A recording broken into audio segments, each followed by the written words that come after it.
Welcome. My name is Katie Howard, and I run a consulting firm called KH Consulting, located in Washington State. And we're welcoming you, I should say, to what is part two of a three-part series that I am doing with Sky here, as we are helping nonprofit organizations navigate the world of HR and some decision making and relationships in the time of COVID-19. And part one was really some background information about HR. And so if you have lots and lots of HR questions, we would encourage you to start there. This is part two that we're going to talk about decision making. And then it's in part three that we'll talk more about relationships. So Sky, will you introduce yourself and give us a little disclaimer before we move into a conversation? Absolutely. Hi, I'm Sky Mercer. I'm a certified HR consultant, and I specialize in helping nonprofits all over the US with pretty much anything HR. So today we're going to be talking about a lot of things that kind of cross over into legal territory, but we want to make sure that everyone who's participating knows this is by no means legal advice, and because neither one of us are attorneys. And then also to let folks know that, we're providing the information as of today, April 1st, 2020, but the information is changing rapidly right now. And then also that many things depend on the state in which you operate. And so always making sure you refer to your own state's laws when you're considering the information that we're giving. Great, thank you. Well, I am a consultant who specializes in fundraising and grant writing. And so a lot of our conversation related to decision making will start to move into some of that area. But really the first question that I wanted to ask is a bridge from the first part of our conversation related to our HR into this decision making part of our world right now. And this really goes back to, we had defined in the last webinar, the layoffs and furloughs and downsizing. But now what I'd really like to know from you, Sky, is what steps would I take as a nonprofit executive director or board to determine which of those three options, layoffs, furloughs, or downsizing, are the best choice for long-term, maybe just short-term sustainability of my organization? Right. Yes, and it is such a difficult decision to make. And I just want to say that I empathize so much with the executive directors I'm talking with the nonprofit leaders I've been in contact with over these past couple of weeks. This is not an easy decision to make. Essentially, the steps that I've been walking folks through is to really get a good snapshot of where your organization is today. That means workforce as well as finances. So really having that understanding, and then having an understanding of the resources available to you, because some of the resources that are being put out there in the form of these loans might not make sense for your nonprofit, but to really get a snapshot of the resources available to you. And then in determining whether or not your services are essential and determining the demand for your services, and looking at individual organization charts as well as job descriptions to really start to align the demand for services with the number of employees you have. And it's truly looking at numbers. It's looking at headcount. It's looking at job descriptions. It's looking at services provided. And I know this is a really difficult thing to do because we're mission-driven organizations, right? The nonprofits we work with are mission-driven organizations. And so they're going to be looking at the clients and at the mission. But once you have that input and that information, you will make a decision based on whether or not you're putting a temporary pause on your services, which would then warrant a layoff or a furlough because those are more temporary, or if you are going to need to make a complete separation with some of your employees in the form of a reduction in force, knowing that you don't have any intention of hiring them back. So it's really, determining what you still can do within your mission and be financially and operationally sustainable for the future. Something that you just said made me think about almost every nonprofit that I work with. So every nonprofit that I work with is mission first. And, sometimes organizations are like, it doesn't matter if we have the funding, we're just going to keep doing our mission, which I recognize that that's not always true. That if you run out of money, you do And in fact, a mantra that I like to use is no margin, no mission. But it brings up a question related to the workforce, which is if you are an organization that has some unrestricted funds, or if you have like a cash reserve that would carry you for many, many months, and because you talked about position descriptions and org chart, this is why I thought of this, is if there's work that you can be doing that maybe is a little different than how you would typically express your mission, but is really valid in this time of COVID-19 response, can we take people who are in a position right now and put them in a different position, change their position description temporarily, or give them a whole new job for 2 months if they want to accept that job? Is that allowed in the HR world? Yes. The short answer is yes. Cool. In that I'm seeing organizations being very agile in this way, and really working with their employees. The example that I heard was an organization, it was not a nonprofit, but it was given by Simon Sinek recently in a video where he talked about an organization that was about to, in their case, go under. And what they did is they brought the employees in and they said, here's what's going on. Here are the ideas that we have. What are your thoughts? And so sometimes that's an individual conversation, sometimes that's a group conversation, but really it's important to talk with employees. Okay, we may not be able to provide this service because of, and explain why to the best of your ability. And then, however, we're able to provide this service right now, and here's what the job would potentially look like. Is this something you would be interested in? And then, of course, there's all types of nuance with making sure that the process is fair and equitable and inclusive with how you determine how these jobs are set out. But absolutely, I'm seeing so many businesses that are doing really agile, unique, flexible things to provide meaningful services so that they can sustain until things get back to normal. And I have faith in our resilience that we will get back to a state of normal at a certain point. Mm-hmm. Well, that brings up another question that I wasn't expecting to ask, and I'm almost afraid to ask it, but I'm going to ask it because I know that it would come up with the nonprofits I work with, which is, let's pretend that I find myself in a situation where I have had to be laid off and I am accessing unemployment. So thank goodness I have that access to that income for right now. Is there anything that would disallow me from working on things that I used to do at my job, like volunteering my time? Is that allowed? That one, unfortunately, generally speaking, no.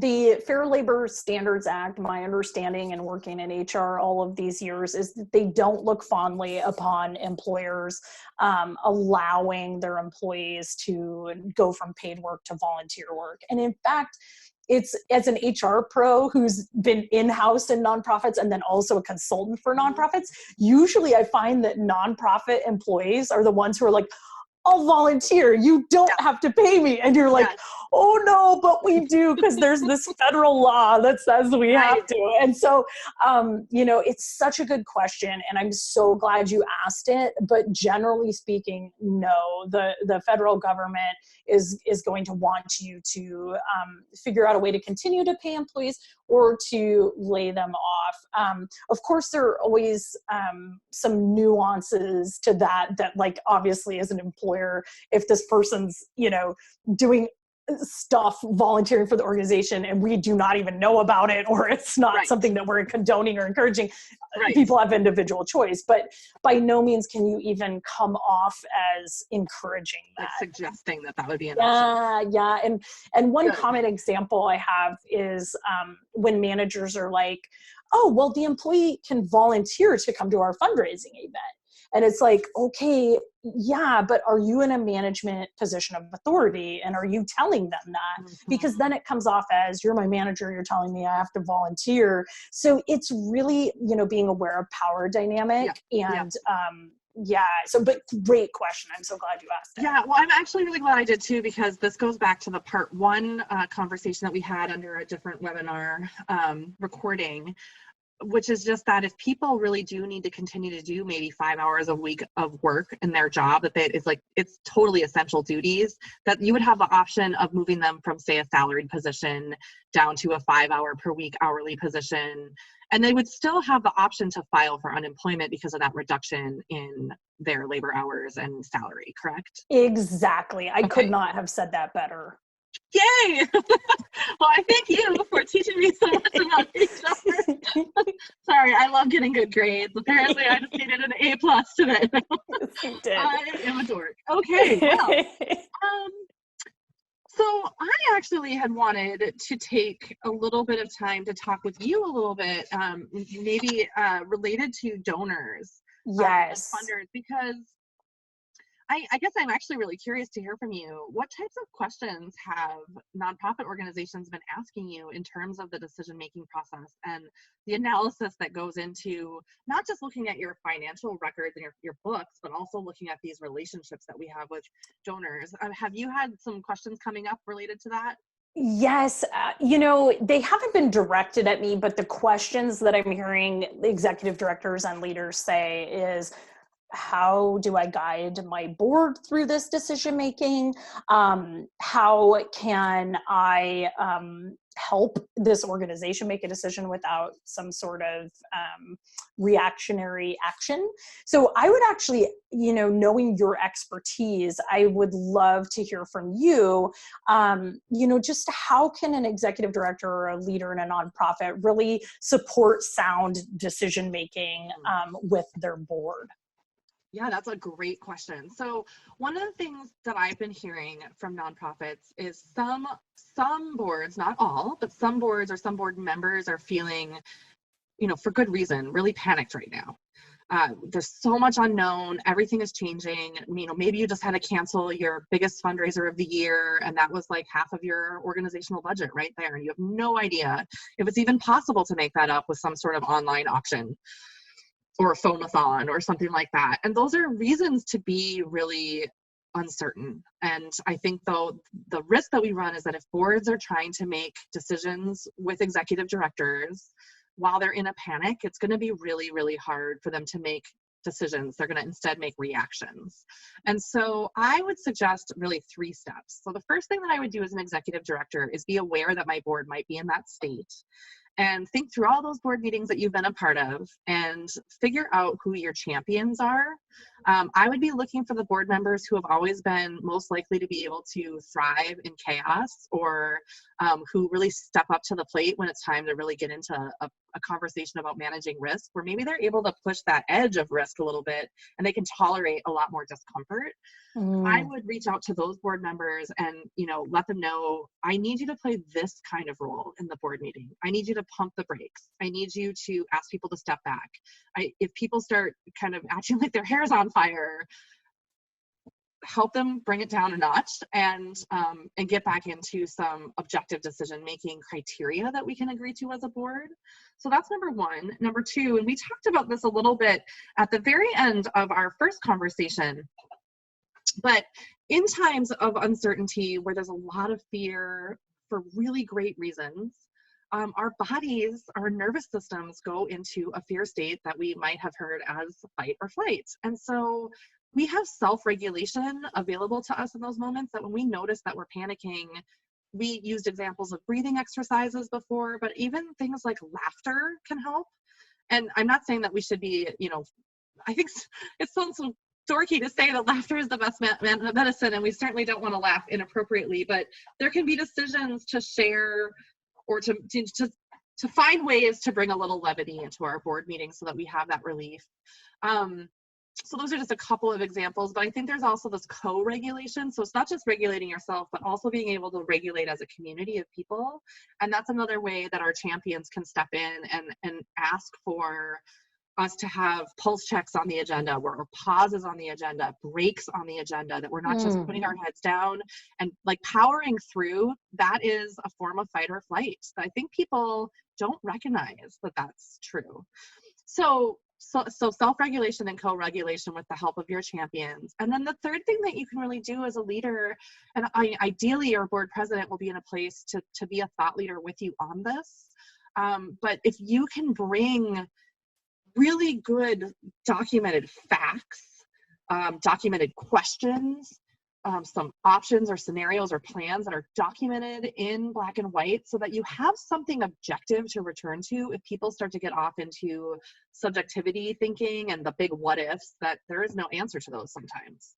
So those are a couple of suggestions that I would have for helping the board be really I guess like a gatekeeper for keeping the mission afloat, instead of having, I used the analogy of the hair on fire before, but you can't make good decisions when your hair's on fire. No, in fact, we tend to make fear-based, not good decisions. I love that you pointed out, coming back to objectivity and, the importance of having a tentative written plan with multiple contingencies and a fact-based and in writing, because like you said, when you go off on the what ifs and the scariness and the fear, you can forget, the facts and that you're dealing with. I think that's really sound advice. And, the other thing that I'm hearing discussed, especially in light of, the CARES Act and the funding that is available in the form of loans or loan forgiveness, which could be considered a grant in some cases, is really the question of how, if I'm the nonprofit leader, how should I involve donors and funders in my decision-making process? Yeah, that is such an important question. So part of the way that I would get ready with my objective facts for the board is by going through a deep analysis, a series of questions, and then conversations based on the facts of my donor base and my funders. So when I say donors, I mean typically individuals who are giving money to a mission. And then when I say funders, I mean those institutions. So those can be government grant makers like your city or your county or your state or your federal government, or we can also be talking about private foundations that are doing other types of grant making. And so starting with funders, oftentimes funders, and I say this because I have written literally thousands of grants over my career, oftentimes funders have a restricted approach to how they make their grants to organizations, and so that they give you a specific amount of money, but then they expect you to do a very specific set of things with it and to spend it in a really specific way. So the first analysis that I would be going through of my funders list is, am I even allowed to contact this funder? There are some private foundations in particular where they don't even really give you contact information. They just send you a letter and send you a check. So maybe you could maybe mail them something. But if you have like a grant project officer at the federal level or the state level, or with if you have a great relationship with your community foundation and you have grants from all of those organizations, I would come up with a couple of questions that you want to ask, get them written down first, and then get on the phone and start asking those questions. And the biggest question that I would recommend asking first is, can we unrestrict these funds? Can we spend these funds on anything? And I would really encourage people to remember that sometimes the questions we're asking, if the answer is no, it's not because they're just mean, it's because they don't have the ability to change a policy. So a government grant, if there's something in legislation that says that dollars have to be spent in a certain way or at a certain time, or maybe even like reimbursed instead of paid up front, there just might not be any wiggle room on that. So you're just trying to gather your facts as unemotionally as possible, understanding that you might have some emotions while that happens. But if the answer to that is no, you can come in with your contingency asks. So that could be questions like, okay, great, well, I see we can't unrestrict this, but can we reallocate across categories, like cost categories or line items? So maybe my utilities bill is way lower right now because I've had to turn off all my lights and turn off hopefully you're keeping your pipes from freezing. It's spring, but maybe you've had a reduction in some sort of utilities cost that you would like to reallocate into new IT costs that you have because your employees are telecommuting and they've had to get new technology. So those would be examples of questions you could ask. I think the other conversation that will be important to have with funders is, if you have employees who are in position descriptions that are doing very, very specific things that absolutely cannot be done with what in Washington state is called the stay home, stay healthy ordinance, then the conversation becomes with the funder, do you want to spend, like, are you willing to spend money on helping me keep my staff around? And then to be able to say to them, here's the benefit to our community if we don't have any lapse in employment. So really having that conversation as part of it, so that you're able to then go to your board with this analysis of your fund, not just of your budget, but also of all of your different funding streams that make up your budget, to say this one can be unrestricted, this one can be unrestricted, this one cannot be unrestricted, and we can't make any changes. So you're able to then whittle away and get to a new picture of a budget for whatever this temporary time period is. Boy, that is so wise. That is such wise advice, and very strategic and very well outlined.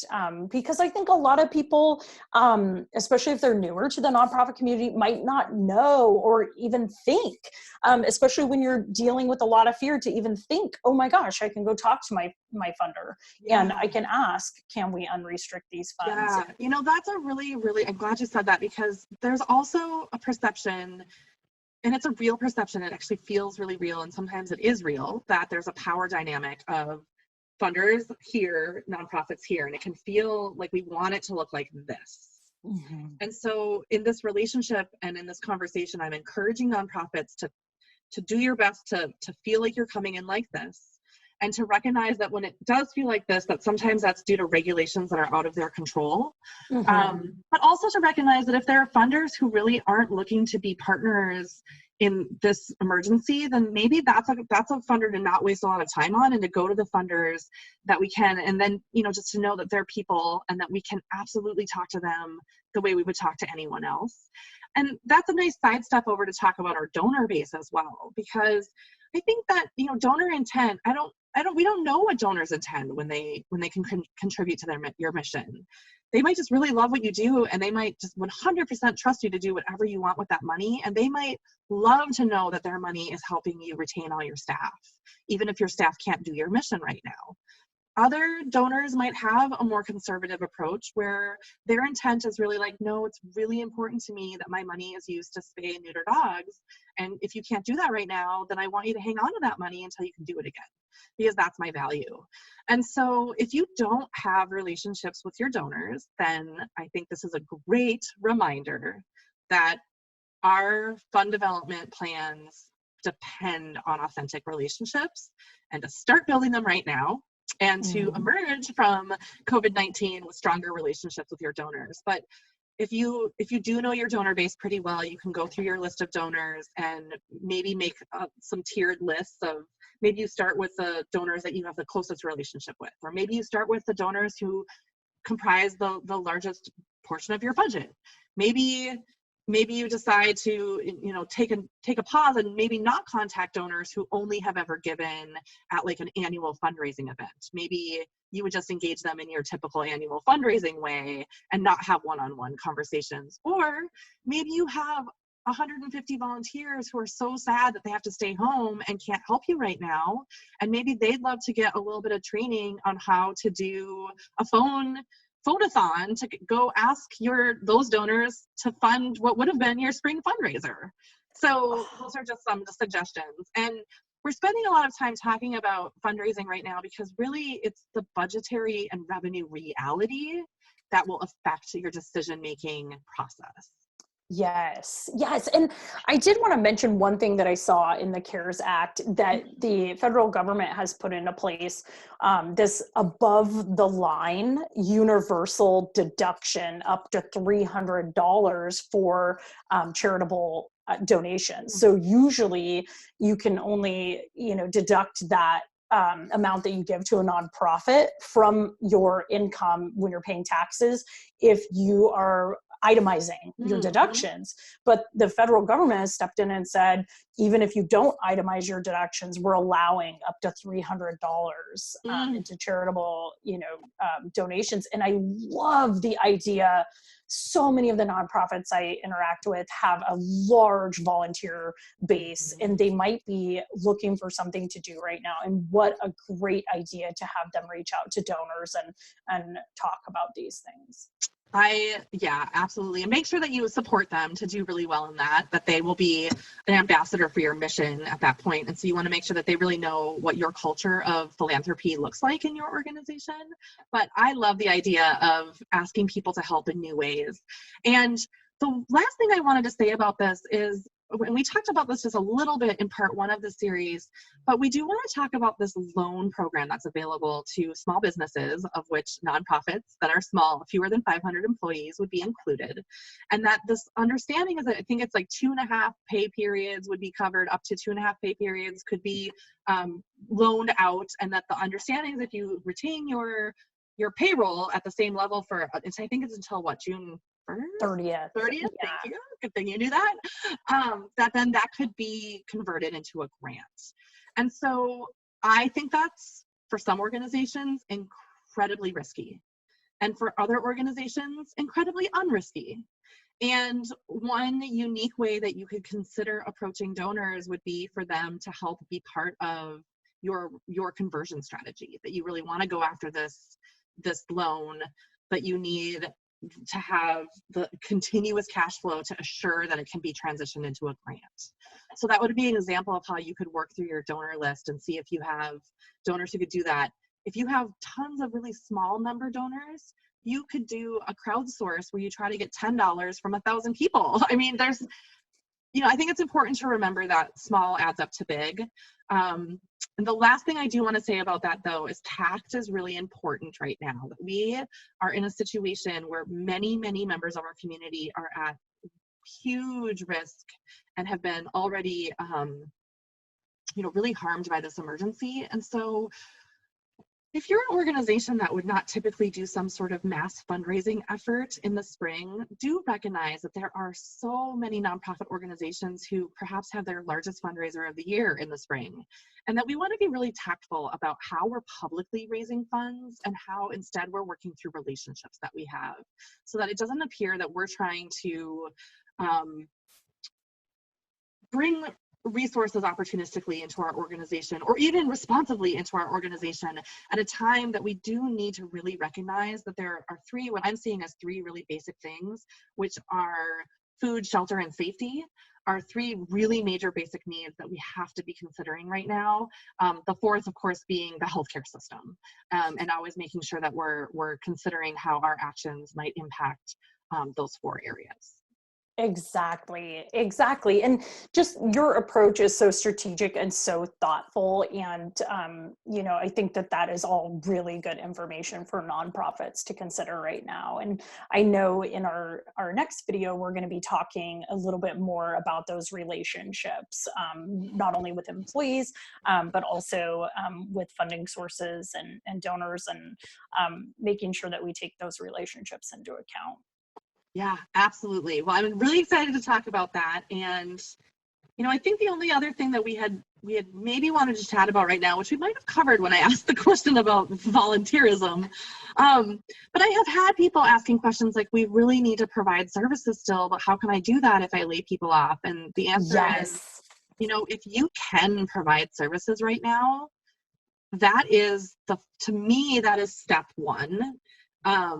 That's the first question I want to be able to answer when I'm talking with my clients, is if you literally have had to shut down everything, then now might be the time to consider the pros and cons of layoffs temporarily to preserve mission funding for when you can resume mission activities. And if you can do services, either business as usual or with a pivot to really continue to truly meet the needs in your community, then that's the reason to have those conversations with donors and funders, and to have those conversations leading with those mission services. I always say when I'm doing grant writing trainings, funders want to give to community needs, not needy organizations. Ooh, and yes. So that's a really great thing to remember as you're having these conversations. Yes, that's brilliant. Yes. Well, I think we have reached the end of the second part of our conversation. And so for those of you who are looking forward to conversation 3, we think that it will be a little shorter than the first 2. And this will really talk about relationships. It will probably re-summarize a little bit of the relationship conversation related to donors and funders with a little new information, but predominantly we'll be focusing on the relationship with employees, particularly those employees who, if you've needed to lay them off, and how you want to keep that relationship going. So, Sky, thank you for joining me in this conversation, and we'll see everybody back for part 3. Thank you so much, Katie. Bye-bye. Bye.